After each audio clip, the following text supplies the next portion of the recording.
कानी बहू। किशोरी लाल जी के बेटे राघव की शादी की बात जगह जगह चल रही थी, लेकिन किशोरी लाल जी को कोई लड़की पसंद ही नहीं आती थी। और उसकी एक ही वजह थी, किशोरी लाल जी का लालची होना। उनको लड़की वालों से मोटा दहेज चाहिए था और इसी चक्कर में एक दिन वो एक बहुत पैसे वाले के घर अपने बेटे का रिश्ता लेकर पहुंचे। उस आदमी का नाम था ओम प्रकाश। देखिए किशोरी लाल जी, मेरी एक ही बेटी है और मेरी सारी संपत्ति जायदाद सब कुछ मेरी बेटी नैना का ही है। पापा, नाम से लगता है बहुत खूबसूरत होगी। कितना अच्छा नाम है ना, नैना। ओ वैसे बात तो सही है आपकी। अब इतना पैसा है, जमीन जायदाद है, इकलौती बेटी, आप भी क्या करेंगे? सब कुछ उसे ही देंगे ना। बिल्कुल ठीक पहचाना आपने। बस बेटी की शादी और सारी जायदाद उसके नाम। पापा, बिना दे के हाँ कर दीजिए ना। इतना अच्छा रिश्ता फिर कहाँ मिलेगा? माला माल हो जाएंगे हम। मैं अपनी बेटी को बुलाता हूँ। अरे नहीं नहीं नहीं, आपकी बेटी का नाम नैना है, सुनकर ही लगता है बहुत सुंदर होगी। रहने दीजिए अंकल, मैं तो आपकी बेटी के नाम से ही इतना खुश हो गया हूँ कि उसे बिना देखे शादी करने को तैयार हूँ। अब तो मैं उसका चेहरा सीधे शादी के बाद ही देखूंगा। और इस तरह राघव नैना का चेहरा नहीं देखता और उससे शादी कर लेता है। शादी के बाद अपनी सुहाग रात पर जब राघव नैना का घूंघट उठाकर देखता है तो नैना की आंखें बंद थी। कितनी खूबसूरत हो तुम नैना, जरा अपनी आंखें खोलकर मेरी तरफ देखो तो सही। नहीं, मुझे शर्म आती है। अरे मैंने तुम्हें शादी से पहले भी नहीं देखा, और अब अगर तुम आंखें खोलकर मुझे देखोगी भी नहीं तो मुझे अच्छा कैसे लगेगा? इससे पहले कि नैना अपनी आंखें खोलकर राघव की तरफ देखती, अचानक से लाइट चली गई और राघव नैना को पूरी तरह से देख भी नहीं पाया। अगली सुबह नैना राघव के लिए नाश्ता बनाकर लेकर आई। अरे ये क्या, आधा पराठा सेका हुआ है और आधा बिल्कुल कच्चा। ये तुमने क्या किया नैना? बहू, तुमने क्या आधा पराठा तवे से नीचे लटका कर रखा था, जो आधा सेका है और आधा कच्चा? मुझे जितना दिखेगा उतना ही तो सीखूंगी ना पापा जी। जहाँ जहाँ मुझे नजर आ रहा था वहाँ मैंने सीख लिया, जहाँ जहाँ नहीं दिखा वहाँ कच्चा रह गया होगा। इसका क्या मतलब है? ये कैसा मजाक कर रही है तुम? अरे बहू, तुमने इतना लंबा घूंघट क्यों लगाया हुआ है? देखो, हमारे घर में बहुओं को बेटी की तरह रखा जाता है, और फिर तुम तो इतना सारा माल लेकर आई हो।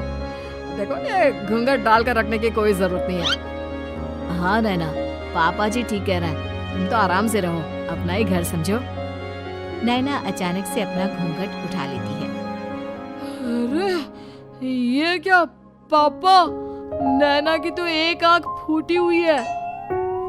नाम से नैना, लेकिन ये तो कानी बहू निकली।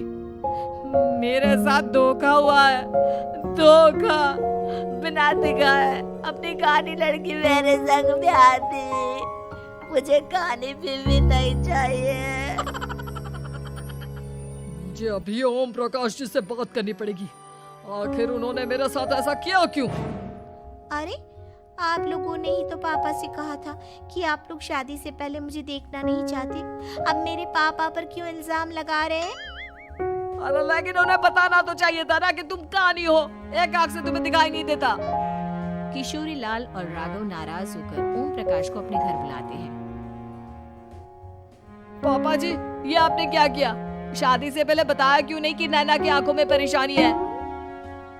अरे आप ही ने तो लड़की देखने से मना कर दिया था।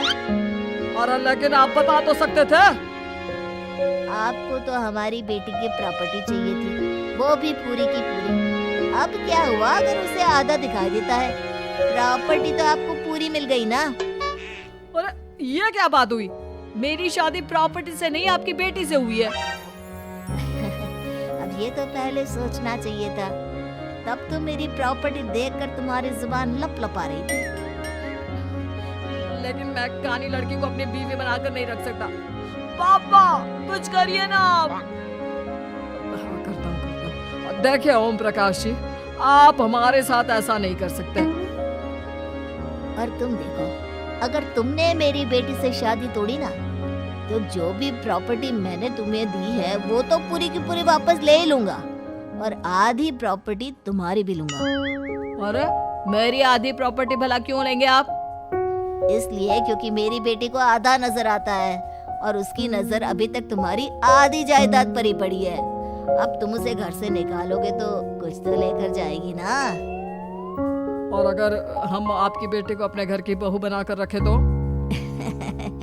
तो तुम्हारी पूरी प्रॉपर्टी तुम्हारी ही रहेगी, और जो मैंने तुम्हें दिया है ना, उसमें से बस मैं आधा लेकर जाऊंगा। अरे लेकिन अब आप अपनी दी हुई प्रॉपर्टी में से आधी वापस क्यों लेकर जाएंगे? अगर मैं आपकी बेटी को अपनी पत्नी बनाकर रखने को तैयार हूँ तो? इसलिए ताकि भविष्य में अगर तुम मेरी बेटी को धोखा दो तो उसके पास कुछ तो रहे जो पति का हो। वैसे मेरे पास तो बहुत कुछ है, लेकिन अपने पति की कोई निशानी तो उसके पास होनी चाहिए ना। अब अगर तुमने मेरी बेटी को कानी कहा तो तुम्हें प्रॉपर्टी भी कानी ही मिलेगी, पूरी नहीं। जमाए राजा। किशोरी लाल और राघव समझ चुके थे कि वो बुरी तरह फंस चुके हैं और अब उनके पास वहां से निकलने का कोई चारा नहीं है। अब समझ में आया ना, लालच बुरी बला होती है। एक तो तुम्हें प्रॉपर्टी मिली, ऊपर से बीवी मिली, उसमें तुम्हें नखरे भी दिखाने हैं। आए बड़े, चुपचाप बैठो दोनों। कुछ दिनों के बाद नैना राघव की कार लेकर बाजार घूमने निकलती है और जब कार लेकर वापस आती है, ये क्या? एक तरफ से मेरी गाड़ी पूरी खराब हो चुकी है। लगता है तुमने मेरी गाड़ी को किसी दूसरी गाड़ी के साथ एक्सीडेंट किया है। अरे अरे, कितना बड़ा नुकसान कर दिया तुमने बहू। तो क्या है ना पापा जी, मुझे एक आंख से दिखाई नहीं दे रहा था, सामने से गाड़ी आ रही थी।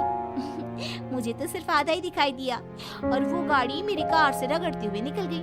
अब मैं क्या करूं बताओ? आप इसे ठीक कराने के पैसे कौन देगा? तुम्हारे पापा? तुमने मुझसे इस तरह से बात की? अभी रुको। नैना राघव की शिकायत ओम प्रकाश को कर देती है।